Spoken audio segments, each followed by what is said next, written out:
Bonsoir et ravi de vous retrouver après cette pause estivale pour un nouveau numéro du Club des reporters sur i24 News. Hélène Corby, bonsoir. Bonsoir Mickaël. Reporter donc au bureau de Paris pour i24 News. Vous couvrez l'actualité, vous nous ferez voyager tout à l'heure d'ailleurs avec dans le Club des reporters avec votre tour du monde. Et on va commencer d'ailleurs par le rattrapage de l'été, puisqu'il y a eu des déclarations, des gestes politiques qui ont marqué les avancées au Moyen-Orient. Et c'est Hélène Corby qui nous les rappelle.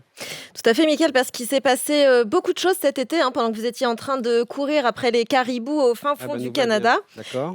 Il s'est donc passé beaucoup de choses, et notamment la relation entre Israël et l'Arabie Saoudite qui semble prendre un tournant historique. Un accord semble être en train de se préciser entre les deux pays, et c'est Joe Biden qui joue l'entremetteur.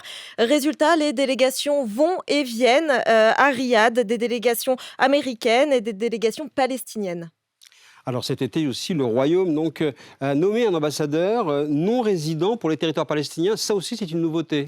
Et c'est un signal fort, et c'est une manière aussi pour l'Arabie Saoudite de ménager la chèvre et le chou, de poursuivre ce travail de normalisation, tout en rappelant aux populations des territoires palestiniens que leurs intérêts ne sont pas mis de côté. C'est l'impression que certains ont gardé aux suites des accords d'Abraham. Et puis, autre signal cet été qui nous vient du Qatar cette fois-ci, avec cette phrase qui a été prononcée par le Premier ministre: « Nous ne sommes pas en guerre contre Israël ».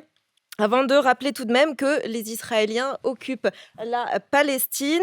Je vous rappelle qu'il n'existe aucun lien diplomatique entre ces deux pays, même si un effort avait été consenti. Souvenez-vous, au moment de la Coupe du Monde, plusieurs avions avaient été affrétés depuis Ben Gourion vers Doha pour emmener journalistes et supporters. C'était une compagnie turque qui s'en était occupée. Même si, sur place, l'accueil des Israéliens n'avait, semble-t-il, pas été très chaleureux. Alors il reste quand même que pour certains pays, avoir des liens avec Israël, ça revient toujours un peu à pactiser avec le diable. Preuve en est, Mickaël, c'est le limogeage de la ministre des Affaires étrangères de Libye. Pour quelle raison ? Parce que Najla Al-Mangouche a rencontré le chef de la diplomatie israélienne, Eli Cohen. C'était à Rome, une rencontre fortuite selon la diplomate, mais qui lui a tout de même valu son poste. Et puis, dernier signal, cette fois-ci plus positif. Il nous vient du Bahreïn, et c'est l'inauguration à Manama d'une toute nouvelle ambassade israélienne. Alors pour résumer, au Moyen-Orient, les choses bougent, et surtout du côté de Riyad, elles peuvent bouger très vite. Nous ne manquerons pas d'y revenir dans les jours qui viennent. Hélène, le combat contre Oslo atteint quand même, comme on l'a vu, son point d'orgue avec cette opposition massive déclenchée par la droite à l'époque et les nationalistes contre le plan de paix du Premier ministre Yitzhak Rabin, qui sera assassiné par un activiste juif ultranationaliste en novembre 1995 lors d'un rassemblement. Il faut dire effectivement ça partait mal dès le départ. Mais oui, ces accords d'Oslo sont loin de mettre tout le monde d'accord, et dans les deux camps. Chez les Palestiniens, beaucoup ne comprennent pas cette reconnaissance de l'État hébreu. Et d'ailleurs, à cette époque-là, Yasser Arafat lui-même ne fait pas l'unanimité dans son propre camp. Il est à ce moment-là en exil à Tunis, et il est considéré comme déconnecté du terrain. Il n'avait d'ailleurs pas vu venir l'intifada de 87. Et puis, les Palestiniens reprochent aussi à ce texte d'avoir laissé des zones d'ombre, ou en tout cas d'avoir laissé un certain nombre de lacunes, et notamment le tracé des frontières, le retour des Palestiniens, la fin de l'occupation israélienne, ou encore le statut de Jérusalem. Ça fait beaucoup de sujets. Et oui, et du côté israélien aussi, c'est pareil, les accords d'Oslo divisent. Tout à fait, toute la droite est absolument contre ce rapprochement avec les Palestiniens, et même pour les plus virulents, Rabin est un traître, tout simplement. Une frange de la population se radicalise, et en février 1994, c'est un juif fondamentaliste qui tue 27 Palestiniens musulmans qui sont en prière. Il en blesse 125 autres avec une arme automatique. C'est le massacre du caveau des patriarches à Hébron. C'est ensuite l'escalade de violence entre les deux camps. Les Palestiniens répliquent par des attentats suicides, ce qui radicalise encore plus la société israélienne.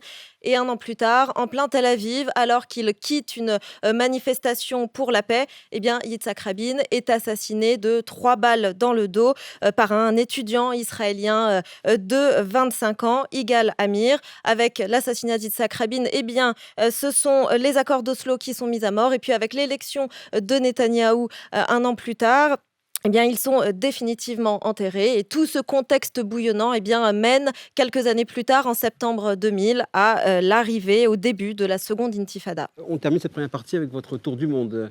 Donc, Hélène, on part en voyage. On part en voyage et on commence par faire un tour dans les BRICS. Les BRICS, c'est cet acronyme pour Brésil, Russie, Inde, Chine, Afrique du Sud. Il s'agit donc de cette coalition de pays du Sud. Ils vont passer de 5 à 11 membres. Les nouveaux entrants sont l'Argentine, l'Égypte, l'Éthiopie, l'Arabie Saoudite et les Émirats Arabes Unis. Ils vont rejoindre le club en janvier 2024. Un club qui représentera, tenez-vous bien, 46% de la population C'est mondiale, considérable. près d'un tiers du PIB mondial. Et rendez-vous donc à l'été 2024 pour le prochain sommet qui aura lieu cette fois-ci en Russie. Et effectivement, autre sujet, difficile pour Poutine, on a vu, de se déplacer parce que les observateurs rapportent bien que le président russe, lui, ne prend plus l'avion depuis plus de 2 ans. C'est la raison pour laquelle il était absent au sommet des BRICS, parce que sinon, il aurait été arrêté à l'aéroport. Tout à fait. Il faut dire aussi que effectivement la sécurité aérienne en Russie semble poser quelques problèmes, puisque ça ne vous aura pas échappé. Le 23 août dernier, l'avion d'Evgeny Prigojine, le chef du groupe Wagner, s'est crashé pour des raisons mystérieuses. Cet accident fortuit intervient tout juste 2 mois, presque jour pour jour, après son coup de force, son défi lancé à Vladimir Poutine. Mais Moscou nie toute implication et assure que l'enquête, bien sûr, sera menée jusqu'au bout. Sur le continent africain, c'est aussi le vent de la révolte, on vient encore de l'évoquer avec Patricia, qui souffle de plus en plus contre la France. Tout à fait. 2 nouveaux pays sont entrés dans la danse des coups d'État. Il y a donc le Niger, vous le disiez, fin juillet. Les militaires ont donc renversé le président élu, Mohamed Bazoum. D'importantes manifestations ont ensuite eu lieu, des manifestations au fort Roland anti-français. Les militaires, les putschistes, ont demandé le départ de l'ambassadeur et des militaires français. Et puis, un mois plus tard, fin août, c'est cette fois-ci le Gabon qui s'est embrasé, ou tout du moins, on peut qualifier ça de révolution de palais plutôt que de coup d'État violent. C'est Ali Bongo qui a été mis à la retraite par les militaires. Il avait passé tout de même 55 ans, le clan Bongo avait passé 55 ans à la tête du pays. Et puis un autre embrasement, donc, ce sont les feux qui ont ravagé une partie du monde. Oui, on a tous en tête, on a tous vu ces images des forêts, des milliers d'hectares de forêts qui brûlent, des maisons détruites. Il y a aussi une ribambelle de records de chaleur cet été. Et puis, il y a eu des morts aussi, beaucoup et de plus en plus. Tout un tas de pays s'embrasent et à l'avenir, eh bien, tous ces pays devront composer avec les conséquences du réchauffement climatique.